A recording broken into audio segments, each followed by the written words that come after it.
Olá pessoal, Tony Rodrigues, Além da Notícia. Outro dia eu, navegando pela internet, deparei-me com uma entrevista longa, uma entrevista muito bem construída pelo articulista, pelo professor universitário, jornalista Marco Antônio Villa, em seu canal, o blog do Villa, na internet. Uma entrevista com o ex-presidente Fernando Collor de Mello, e em que pese o trabalho que teve o historiador, o entrevistador, para realizar esse importante, ou a tentativa de um importante documento histórico, eu tenho a dizer que alguns fatos eu chequei, porque eu não sou daqueles que aceitam tudo o que se diz, né? Chega lá, uma pessoa diz isso, eu vou lá, pesquiso nos livros, pesquiso na história. Tem o próprio Google hoje que nos ajuda bastante, reúne um acervo muito grande sobre a grande maioria dos personagens do mundo e dos fatos históricos mais importantes. Porque eu me lembro sempre de uma frase do político Ulisses Guimarães, quando ele dizia que a história é incensurável, ou seja, você pode construir a versão que você quiser, você pode dar à história que você viveu, ou da qual supostamente fez parte, a coloração que você quiser. Mas você jamais vai conseguir alterar os fatos históricos porque eles estão aí e são de domínio público.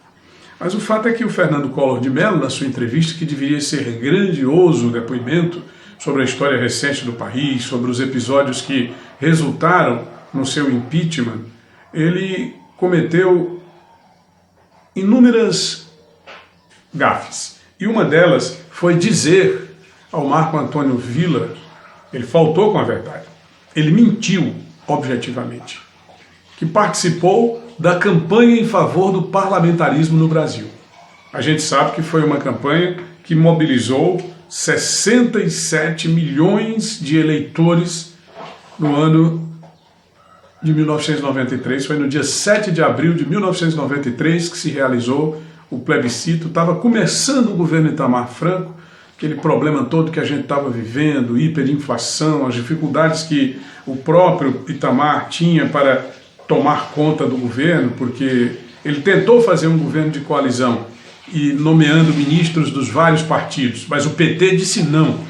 E a esquerda, em parte, acompanhou o PT com o objetivo, é claro, de desestabilizar os esforços nacionais em defesa de uma tranquilidade administrativa, como aliás já havia feito na campanha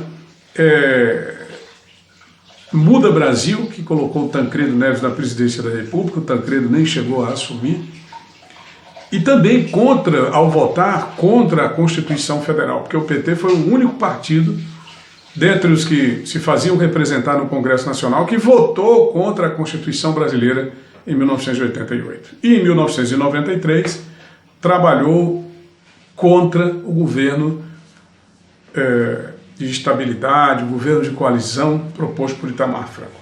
Mas bem, então houve o plebiscito e o Collor disse na entrevista, de maneira enganosa ao Marco Antônio Villa, e isso é um desserviço à história do Brasil, que participou, que fez campanha pelo parlamentarismo, e isso é uma grande mentira. O Collor foi das pessoas que trabalhou contra o parlamentarismo. Só para reforçar aqui, a votação foi no dia 21 de abril de 1993, para dar a informação correta, né? Foi exatamente no dia de Tiradentes.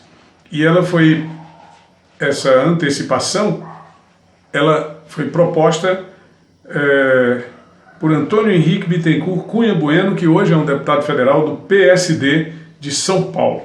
A proposta do plebiscito foi lançada em 1992, em maio, e havia o interesse, não é, de ter uma votação em torno do sistema de governo, que seria parlamentarista ou presidencialista, e do regime de governo, que seria monarquista ou republicano. Então tudo isso foi colocado na votação. Tanto é que o sistema parlamentarista ele recebeu 30,8% contra 69,2% dos votos atribuídos ao presidencialismo, prevalecendo, portanto, o presidencialismo. Houve uma abstenção de 23.265.000 eleitores, correspondendo a 25,7% do total de eleitores. A monarquia obteve 13,4% contra 86,6% atribuído ao sistema republicano, ao regime republicano, tá bom? Então, onde é que o Collor entra aí? Essa ideia de fazer